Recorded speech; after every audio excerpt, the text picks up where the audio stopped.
Assalamualaikum warahmatullahi wabarakatuh.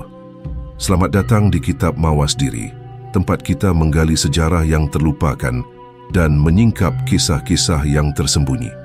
Dalam episode kali ini, kita akan mengulas sosok misterius yang berada di balik kebesaran Sultan Agung, seorang guru yang namanya jarang disebut dalam sejarah resmi, tetapi ajarannya tetap hidup dalam strategi dan kepemimpinan Jawa. Inilah kisah Ki Getas Pendawa, guru rahasia Sultan Agung. Mari kita telusuri jejaknya. Pada masa mudanya, Sultan Agung tumbuh dalam lingkungan istana yang penuh intrik dan persaingan. Sebagai putra Panembahan Hanyakrakusuma, ia dididik dengan keras untuk menjadi penguasa yang kuat. Sejak kecil, ia sudah ditempa dengan berbagai ilmu kepemimpinan, strategi perang dan ajaran kebatinan Jawa. Di antara sekian banyak guru dan penasihat yang ada di istana, terdapat satu sosok yang berbeda dari yang lain. Seorang lelaki tua yang jarang menampakkan diri di hadapan banyak orang, tetapi memiliki pengaruh besar dalam pembentukan karakter Sultan Agung. Orang itu adalah Ki Getas Pendawa. Tidak banyak yang mengetahui asal-usulnya. Ia bukan bangsawan, bukan pula pejabat tinggi di istana, tetapi ajarannya lebih didengar dibandingkan nasihat para pejabat lainnya. Beberapa kalangan bahkan menyebutnya sebagai seorang pertapa dari Gunung Lawu yang telah lama memahami seluk-beluk kehidupan dunia dan memiliki wawasan luas tentang strategi perang. Ia tidak sekadar mengajarkan seni bertempur, tetapi juga filsafat kepemimpinan. Bagaimana seorang raja harus mampu menyatukan rakyatnya, memahami kehendak bumi, serta menjaga keseimbangan antara kekuatan militer dan kebijaksanaan spiritual. Sultan Agung yang masih muda sangat menghormati dan mendengarkan setiap kata yang keluar dari mulut gurunya itu. Ki Getas Pendawa mengajarkan bahwa seorang raja tidak boleh sekadar mengandalkan kekuatan pasukan dan senjata, tetapi juga harus memahami hakikat dari kepemimpinan sejati. Ia sering mengingatkan bahwa perang yang sesungguhnya bukan hanya di medan laga, tetapi juga di dalam diri seorang pemimpin. Keserakahan, kebimbangan, dan ketidakmampuan membaca situasi adalah musuh yang lebih berbahaya daripada pasukan musuh. Ketika ayahnya masih memerintah, Sultan Agung mulai menunjukkan kecakapannya dalam mengelola pemerintahan dan militer. Berkat bimbingan Ki Getas Pendawa, ia memahami pentingnya diplomasi, bagaimana cara menghadapi musuh tanpa harus selalu mengangkat senjata, serta bagaimana menjaga kepercayaan rakyatnya. Banyak yang menganggap Sultan Agung sebagai pemimpin berbakat, tetapi hanya sedikit yang tahu bahwa di balik kepiawaiannya itu ada ajaran dari seorang guru yang namanya jarang disebut dalam catatan sejarah. Ki Getas Pendawa tidak banyak muncul di tengah keramaian. Ia lebih sering memberikan nasihat secara pribadi kepada Sultan Agung di tempat-tempat terpencil, jauh dari hiruk-pikuk istana. Beberapa orang yang pernah melihatnya mengatakan bahwa wajahnya penuh ketenangan, sorot matanya tajam seperti dapat menembus hati orang yang berbicara dengannya. Ia bukan hanya seorang guru, tetapi juga seorang pembimbing spiritual yang mengajarkan Sultan Agung tentang kebijaksanaan leluhur dan makna sebenarnya dari kekuasaan. Di tengah berbagai tantangan yang dihadapi Mataram, dari ancaman kerajaan lain hingga infiltrasi kekuatan asing, Sultan Agung mulai menerapkan ajaran gurunya dalam setiap langkahnya. Ia tidak gegabah dalam mengambil keputusan, selalu mempertimbangkan berbagai kemungkinan, dan yang terpenting, ia memahami bahwa kekuasaan sejati bukanlah tentang menaklukkan musuh dengan kekuatan semata, tetapi juga tentang bagaimana memenangkan hati rakyatnya. Namun, meskipun memiliki pengaruh besar, Ki Getas Pendawa tetap berada di balik bayangan. Ia tidak mencari ketenaran, tidak ingin diangkat sebagai pejabat tinggi, bahkan namanya jarang disebut dalam sejarah resmi Mataram. Tetapi bagi Sultan Agung, dialah cahaya yang menerangi jalan menuju kejayaan. Gunung Lawu selalu diselimuti kabut tipis di pagi hari, memberikan kesan misterius bagi siapapun yang mendakinya. Di antara rimbunnya pepohonan dan sepinya lereng, tersembunyi padepokan-padepokan kecil tempat para pertapa mengasah ilmu lahir dan batin. Salah satu pertapa yang paling dihormati di sana adalah Ki Getas Pendawa. Tidak banyak orang yang mengetahui asal-usulnya, tetapi kisah tentang kebijaksanaan dan kehebatannya telah menyebar ke berbagai pelosok Jawa. Ki Getas Pendawa dikenal sebagai sosok yang memiliki penguasaan luar biasa dalam berbagai ilmu, mulai dari kanuragan, falsafah Jawa, hingga strategi perang. Tidak ada yang tahu pasti dari mana ia berasal, tetapi ada yang mengatakan bahwa ia pernah menjadi prajurit atau bahkan seorang penasihat di kerajaan sebelum akhirnya memilih jalan pertapaan. Ia lebih memilih mengamati dunia dari kejauhan, mempelajari pergerakan manusia, dan memahami arah sejarah yang sedang berjalan. Bagi orang-orang yang datang kepadanya untuk menimba ilmu, ia bukan sekadar guru, tetapi juga seorang pembimbing spiritual yang mampu menyingkap tabir kehidupan. Pertemuan antara Ki Getas Pendawa dan Sultan Agung terjadi jauh sebelum sang raja naik takhta. Saat itu Sultan Agung masih bernama Raden Mas Jatmika, seorang pangeran muda yang haus akan ilmu dan ingin memahami lebih dalam hakikat kepemimpinan. Ia telah belajar dari banyak guru di istana, tetapi masih merasa ada sesuatu yang kurang. Ia mendengar bisikan dari para sesepuh istana tentang seorang pertapa bijak di Gunung Lawu yang memiliki pemahaman mendalam tentang kekuasaan dan kehidupan. Dengan penuh tekad, Raden Mas Jatmika melakukan perjalanan ke Gunung Lawu ditemani beberapa pengawal yang setia. Perjalanan itu bukan perjalanan biasa. Selain harus menempuh medan yang sulit, ia juga harus membuktikan kelayakannya untuk bertemu sang pertapa. Beberapa murid Ki Getas Pendawa yang menjaga padepokan tidak langsung mengizinkan pangeran muda itu bertemu dengan sang guru. Mereka mengujinya dengan pertanyaan-pertanyaan tentang kepemimpinan, kebijaksanaan, dan kesabaran. Raden Mas Jatmika menjawab dengan baik, tetapi ada satu pertanyaan yang membuatnya terdiam. Apakah seorang raja adalah pemilik rakyatnya, atau justru rakyatlah yang memiliki raja? Pangeran muda itu berpikir dalam-dalam sebelum akhirnya menjawab, raja dan rakyat seperti dua sisi mata uang. Seorang raja tanpa rakyat bukanlah siapa-siapa, dan rakyat tanpa raja akan kehilangan arah. Tidak ada yang memiliki satu sama lain, tetapi mereka harus saling menjaga. Jawaban itu membuat para murid Ki Getas Pendawa mengangguk penuh penghormatan. Raden Mas Jatmika akhirnya diizinkan bertemu dengan sang pertapa. Ketika ia pertama kali melihat Ki Getas Pendawa, ia mendapati sosok lelaki tua dengan sorot mata, tajam tubuh yang meski sudah berumur masih tegap, dan aura ketenangan yang luar biasa. Ki Getas Pendawa menyambut pangeran muda itu dengan senyum tipis dan berkata, "Kau datang bukan hanya untuk mencari ilmu, tetapi juga untuk memahami siapa dirimu sendiri. Takhta bukan sekadar warisan, tetapi sebuah amanah. Jika kau hanya ingin menjadi penguasa, aku tak bisa mengajarimu apa-apa. Tetapi jika kau ingin menjadi pemimpin sejati, maka kau harus siap menanggalkan egomu." Sejak hari itu, Raden Mas Jatmika menjadi murid Ki Getas Pendawa. Belajar lebih dari sekadar strategi perang, tetapi juga tentang filosofi kepemimpinan yang akan mengubahnya menjadi Sultan Agung. Di lereng Gunung Lawu di bawah bimbingan Ki Getas Pendawa, Raden Mas Jatmika tidak hanya belajar tentang kebijaksanaan dan filsafat kepemimpinan, tetapi juga strategi perang yang kelak akan menjadikannya penguasa terbesar di tanah Jawa. Ki Getas Pendawa mengajarkan bahwa perang bukan sekadar soal kekuatan senjata, tetapi juga bagaimana membaca gerak-gerik lawan, memahami psikologi pasukan, dan yang terpenting, menguasai medan pertempuran sebelum pertempuran itu dimulai. Ki Getas Pendawa selalu menekankan bahwa kemenangan sejati bukan hanya menaklukkan musuh, tetapi juga membuat musuh tunduk tanpa perlu banyak pertumpahan darah. Ia mengajarkan berbagai strategi yang diilhami dari falsafah Jawa, seperti konsep wadyabala tanpa prajurit, yaitu bagaimana menaklukkan wilayah dengan diplomasi dan strategi psikologis sebelum harus mengangkat senjata.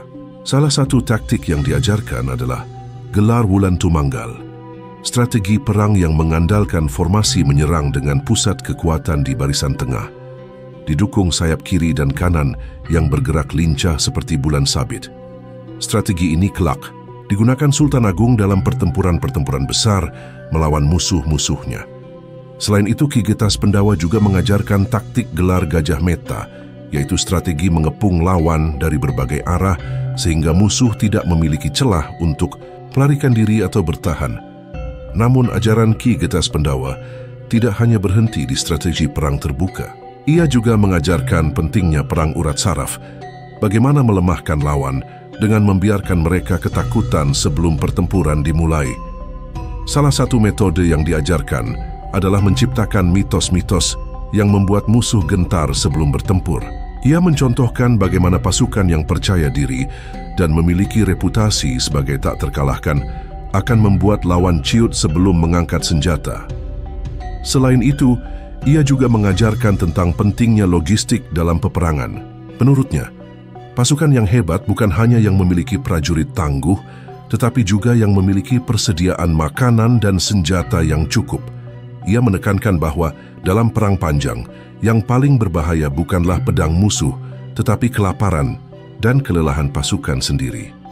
Dalam banyak kesempatan, Ki Getas Pendawa membawa Raden Mas Jatmika ke berbagai medan, dari hutan lebat hingga dataran terbuka, mengajarkan bagaimana membaca tanda-tanda alam dan bagaimana menjadikan alam sebagai sekutu dalam pertempuran. Ia menunjukkan bagaimana angin bisa menjadi petunjuk arah serangan, bagaimana bayangan pohon bisa digunakan untuk menyembunyikan pergerakan pasukan, dan bagaimana sungai serta gunung bisa menjadi pertahanan alami yang sulit ditembus musuh. Ajaran-ajaran ini begitu membekas dalam diri Raden Mas Jatmika. Ketika kelak ia naik takhta sebagai Sultan Agung, ia tidak hanya menjadi raja yang berwibawa, tetapi juga seorang panglima perang yang memahami medan dan musuhnya dengan sempurna. Setiap langkah yang diambilnya dalam menaklukkan wilayah-wilayah yang membangkang selalu mencerminkan kebijaksanaan dan strategi yang ia pelajari dari Ki Getas Pendawa. Namun, satu pesan Ki Getas Pendawa yang paling diingatnya adalah perang sejati bukan untuk menghancurkan, tetapi untuk menciptakan tatanan yang lebih baik. Jika kau hanya ingin menang, maka kau hanya akan menjadi raja. Tetapi jika kau ingin rakyatmu sejahtera, kau harus menjadi pemimpin yang mengerti kapan harus bertempur dan kapan harus berdamai. Ketika Mataram menghadapi tantangan besar dari Surabaya dan Kompeni Belanda, Sultan Agung tidak hanya mengandalkan kekuatan pasukannya, tetapi juga menerapkan ajaran Ki Getas Pendawa yang telah tertanam dalam dirinya sejak muda. Ia memahami bahwa perang bukan sekadar adu senjata dan jumlah prajurit, tetapi juga permainan pikiran, ketahanan, dan pemanfaatan kondisi alam. Surabaya, sebagai salah satu kekuatan terbesar di Jawa, memiliki armada laut yang tangguh dan kota yang dikelilingi benteng pertahanan kuat. Serangan langsung ke jantung kota hanya akan menguras tenaga pasukan Mataram. Sultan Agung memilih strategi perang yang lebih halus, yaitu pengepungan berkepanjangan. Ia memutus jalur pasokan makanan dan mempersempit ruang gerak musuh.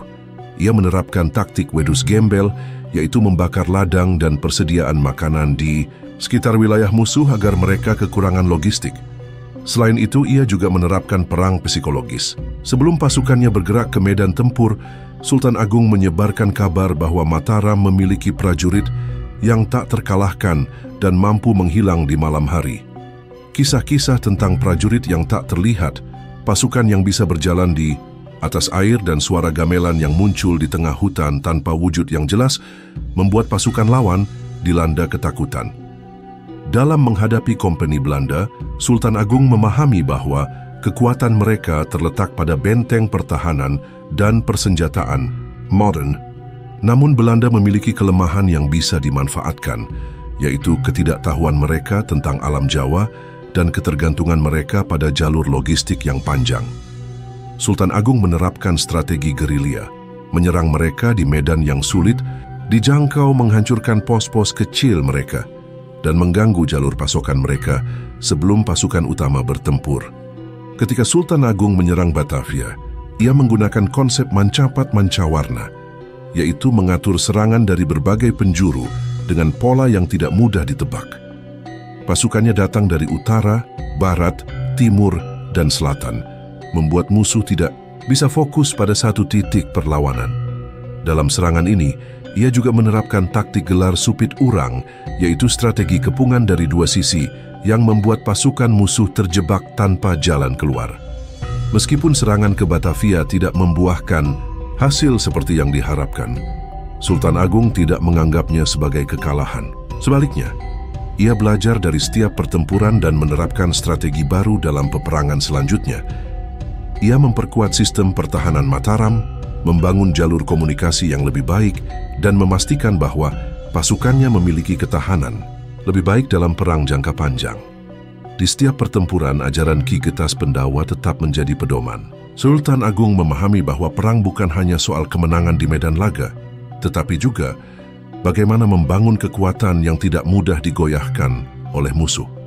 Ia tidak sekadar menjadi seorang raja yang memimpin dari istana, tetapi juga seorang panglima yang memahami setiap aspek pertempuran, dari medan, psikologi lawan, hingga strategi bertahan dalam situasi yang sulit. Setelah Sultan Agung wafat, Mataram memasuki masa yang penuh gejolak. Amangkurat yang naik takhta memiliki cara pandang yang berbeda dengan ayahnya. Ia tidak lagi menjadikan ajaran Ki Getas Pendawa sebagai pedoman utama dalam menjalankan pemerintahan maupun strategi militernya. Berbeda dengan Sultan Agung yang memimpin dengan ketegasan dan kebijaksanaan, Amangkurat lebih condong kepada politik yang mengutamakan kenyamanan istana dan kedekatan dengan kekuatan asing, terutama Kompeni Belanda. Seiring berjalannya waktu, pengaruh Ki Getas Pendawa perlahan memudar. Ajaran tentang ketahanan negara melalui kemandirian dan kekuatan dalam negeri mulai ditinggalkan. Amangkurat lebih memilih diplomasi yang tidak seimbang, membuka hubungan dengan Belanda, dan memberi mereka lebih banyak keuntungan. Para pejabat yang masih berpegang teguh pada ajaran lama mulai tersingkir, dan mereka yang memiliki ambisi politik melihat kesempatan untuk menguatkan posisi mereka di dalam istana. Ketidakmampuan Amangkurat dalam mempertahankan stabilitas kerajaan menyebabkan banyak pemberontakan terjadi. Para bupati yang dahulu tunduk pada Sultan Agung mulai meragukan kepemimpinan penguasa baru. Perlawanan muncul di berbagai wilayah, dan yang paling besar adalah pemberontakan Trunajaya yang mengguncang fondasi Mataram Trunajaya. Seorang bangsawan Madura yang berani dan cerdik memahami kelemahan Mataram di bawah kepemimpinan Amangkurat. Ia memanfaatkan kekecewaan para bupati dan rakyat terhadap kebijakan raja. Dengan dukungan dari berbagai pihak, termasuk sisa-sisa pasukan yang masih setia pada ajaran lama, Trunajaya berhasil merebut banyak wilayah dan bahkan mendesak Amangkurat keluar dari istana. Dalam situasi genting ini, tidak ada sosok seperti Ki Getas Pendawa yang dapat memberikan nasihat dan strategi seperti yang pernah ia lakukan kepada Sultan Agung. Mataram yang dahulu tangguh dengan strategi perang yang cermat kini kehilangan arah. Amangkurat yang panik akhirnya meminta bantuan kepada Kompeni Belanda untuk menghadapi pemberontakan. Ironisnya, langkah ini justru memperburuk keadaan. Belanda yang melihat kelemahan Mataram mulai menanamkan lebih banyak pengaruh mereka di dalam kerajaan. Bantuan yang diberikan tidak datang tanpa syarat. Mataram harus menyerahkan lebih banyak wilayah dan hak istimewa kepada Kompeni. Perlahan, Mataram bukan hanya kehilangan kemandiriannya, tetapi juga kebanggaan sebagai kerajaan besar yang pernah ditakuti oleh banyak pihak. Disinilah bayangan Ki Getas Pendawa benar-benar menghilang. Ajaran tentang kemandirian, kekuatan dari dalam, dan kehati-hatian dalam bersekutu dengan pihak asing telah lenyap dalam ingatan para penguasa baru. Mataram yang dahulu kokoh kini terjebak dalam permainan politik yang justru melemahkan kedudukannya. Perang Amangkurat bukan hanya pertempuran melawan pemberontakan, tetapi juga perang melawan warisan yang perlahan terkikis. Tanpa kebijaksanaan, seperti yang pernah diterapkan Sultan Agung, Mataram mulai merosot. Ki Getas Pendawa mungkin telah lama tiada, tetapi ajarannya seharusnya tetap hidup. Namun, di bawah pemerintahan yang baru, bayangan sang guru menghilang bersama kejayaan yang pernah ada. Meskipun Ki Getas Pendawa tidak lagi dekat dengan pusat kekuasaan, ajarannya tidak serta-merta lenyap. Murid-muridnya yang tersebar di berbagai pelosok Jawa tetap setia pada ilmu yang mereka pelajari. Mereka bukan hanya para kesatria dan bangsawan, tetapi juga petani, pendeta, dan orang-orang biasa yang memahami nilai-nilai kepemimpinan, ketahanan, serta strategi yang diajarkan oleh sang guru. Beberapa di antara mereka memilih untuk tetap berada dalam bayang-bayang mengamati perubahan zaman dan menunggu saat yang tepat untuk bertindak. Ada yang memilih jalur pertapaan, mengasingkan diri dari hiruk-pikuk politik, tetapi tetap menyalurkan ajaran kepada mereka yang mencari ilmu. Ada pula yang bergabung dengan kelompok-kelompok yang menentang kebijakan Amangkurat dan pemerintahan yang semakin condong pada Belanda.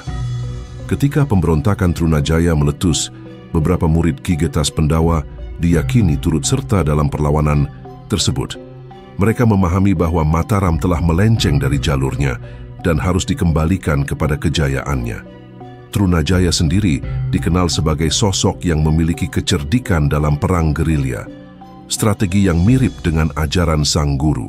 Walaupun tidak diketahui secara pasti apakah Trunajaya pernah belajar langsung dari Ki Getas Pendawa, tetapi jejak ajarannya terlihat jelas dalam cara ia mengobarkan perlawanan terhadap Mataram dan company. Selain Trunajaya, ada juga tokoh-tokoh lain yang membawa semangat ajaran Ki Getas Pendawa. Para pemimpin lokal di pedalaman Jawa mulai menanamkan kembali nilai-nilai kemandirian dan perlawanan terhadap dominasi asing. Beberapa di antaranya kemudian melahirkan generasi pejuang yang pada masa mendatang akan terus berusaha membebaskan tanah Jawa dari pengaruh luar yang semakin mencengkeram. Di lereng-lereng Gunung Lawu dan Merapi, para petapa dan sesepuh yang pernah bersinggungan dengan ajaran Ki Getas Pendawa tetap mempertahankan nilai-nilai lama. Mereka menyebarkan ajaran tentang keseimbangan antara kekuatan spiritual dan kekuatan politik. Ilmu kanuragan, taktik perang, dan falsafah kepemimpinan yang diajarkan sang guru tetap hidup di kalangan tertentu. Namun para murid ini menyadari bahwa zaman telah berubah. Mataram yang dulu mereka banggakan kini semakin lemah di bawah pengaruh Belanda. Mereka tidak bisa lagi mengandalkan satu sosok pemimpin seperti Sultan Agung. Sebaliknya, perlawanan harus menyebar ke banyak tangan dengan harapan bahwa suatu hari nanti ajaran Ki Getas Pendawa bisa kembali diterapkan dalam pemerintahan yang lebih kuat dan mandiri. Banyak dari murid-murid ini tidak pernah mencatat nama mereka dalam sejarah, tetapi pengaruh mereka tetap terasa dalam berbagai perlawanan yang muncul di kemudian hari. Mereka adalah bayangan yang tidak terlihat, tetapi selalu ada. Ajaran Ki Getas Pendawa tetap hidup meskipun tidak lagi terdengar di istana. Mereka yang memahami warisan sang guru tahu bahwa meskipun kerajaan bisa runtuh, tetapi ilmu dan nilai yang benar tidak akan pernah benar-benar hilang. Nama Ki Getas Pendawa hampir tidak pernah disebut dalam sejarah resmi Mataram. Padahal pengaruhnya terhadap Sultan Agung begitu besar, terutama dalam strategi perang dan filsafat kepemimpinan. Namun, seiring berjalannya waktu, jejaknya seakan sengaja dihapus. Setelah Sultan Agung wafat, Amangkurat I berusaha menghapus segala hal yang berkaitan dengan ajaran lama. Ia lebih memilih mendekatkan diri pada Belanda, sesuatu yang bertentangan dengan prinsip-prinsip yang diajarkan Ki Getas Pendawa. Nama sang guru pun perlahan-lahan ditinggalkan, tidak lagi disebut dalam narasi resmi istana. Selain itu, para sejarawan, istana yang bertugas mencatat perjalanan Mataram lebih banyak menuliskan kisah yang menguntungkan penguasa saat itu. Mereka cenderung mengabaikan figur-figur yang dianggap bisa menginspirasi pemberontakan atau perlawanan. Ki Getas Pendawa dengan ajaran kemandiriannya bisa saja dianggap sebagai ancaman bagi mereka yang ingin mengendalikan Mataram di bawah pengaruh asing. Pemberontakan-pemberontakan seperti yang dilakukan Trunajaya semakin membuat nama Ki Getas Pendawa terpinggirkan.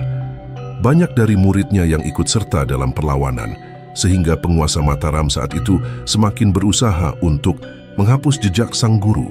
Tidak ada prasasti, tidak ada catatan resmi, hanya cerita-cerita yang beredar di kalangan tertentu. Namun meskipun namanya jarang disebut, ajarannya tetap bertahan dalam ingatan orang-orang yang meneruskan perjuangan. Sejarah mungkin bisa diubah oleh penguasa, tetapi warisan pemikiran tidak akan pernah benar-benar lenyap. Warisan Ki Getas Pendawa tidak tertulis dalam kitab-kitab sejarah resmi, tetapi jejaknya masih terasa dalam nilai-nilai kepemimpinan dan strategi politik Jawa. Ajarannya tentang keseimbangan antara raja dan rakyat tercermin dalam konsep Manunggaling Kawula Gusti, gagasan bahwa seorang pemimpin harus menyatu dengan rakyatnya, bukan sekadar berkuasa atas mereka. Selain itu, strategi perang yang diajarkan kepada Sultan Agung tetap digunakan dalam berbagai bentuk. Prinsip gerilya, serangan mendadak, dan perang psikologis terus dipraktikkan dalam perlawanan terhadap kekuatan asing di Nusantara. Bahkan di masa kolonial, strategi ini masih terlihat dalam berbagai pemberontakan, seolah-olah ajaran Ki Getas Pendawa diwariskan secara diam-diam. Dalam politik, jejak pemikirannya juga tampak dalam kelicinan diplomasi Jawa. Cara para penguasa memainkan keseimbangan antara musuh dan sekutu, bagaimana mereka merangkai aliansi sambil tetap menjaga dominasi, semua itu tidak lepas dari pemahaman mendalam tentang taktik dan filsafat kekuasaan yang diwariskan secara turun-temurun. Meskipun namanya terlupakan, warisannya tetap hidup dalam berbagai aspek budaya dan kepemimpinan Jawa. Ajarannya tidak lagi dikaitkan langsung dengan dirinya, tetapi nilai-nilai yang pernah ia tanamkan tetap berakar dalam strategi dan pemikiran orang-orang yang datang setelahnya. Sejarah mungkin telah menghapus namanya, tetapi warisannya tetap mengalir dalam arus waktu, tak terlihat namun tetap ada. Demikian kisah tentang Ki Getas Pendawa, sosok guru yang jejaknya hampir dihapus dari sejarah, tetapi ajarannya tetap bergema dalam strategi kepemimpinan dan taktik perang di Nusantara. Sejarah mungkin bisa dikaburkan, tetapi kebenaran selalu menemukan jalannya. Terima kasih sudah menyimak di Kitab Mawas Diri. Jangan lupa untuk like, komen, dan subscribe agar kita bisa terus mengangkat kisah-kisah tersembunyi dari masa lalu. Sampai jumpa di episode berikutnya. Tetap mawas diri dan jangan berhenti mencari kebenaran. Wassalamualaikum warahmatullahi wabarakatuh.